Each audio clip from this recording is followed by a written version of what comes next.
I started by laying down some cool grays to build the shadows and reflections on the glass. The key areas are the rim, the base, the edges, and where light would naturally bounce. Then I deepened those shadows with a darker shade and softened the edges using a lighter gray. You can even layer in a bit of blue for a chillier feeling.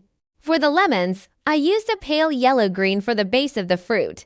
This is the juicy part. Even the background slices without outlines get a bit of this base tone. Then I go in with a more saturated yellow or yellow-green to add a pop to the fruit. But I leave most of the base color visible so it feels fresh and translucent. Next up, the rind. I laid down a slightly deeper greenish yellow for the peel, and I built it up layer by layer, using a deeper, grassier green for contrast. Same thing with the coconut jelly.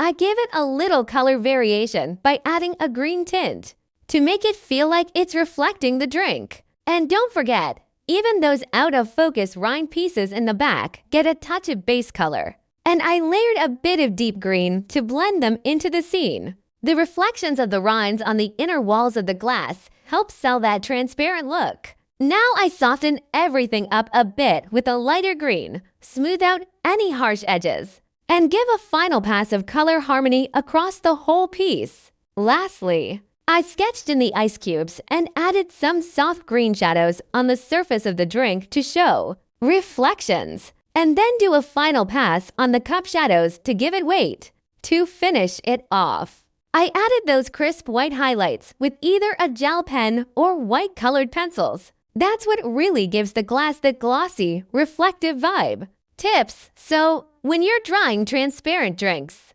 just remember, if everything's too clean or clear, it can actually be hard to show that it's transparent. Letting the background color peek through helps a ton. In this piece, I used gray to suggest depth since I'm working on white paper. But if you're working with a colored background, you can totally play off that for extra realism.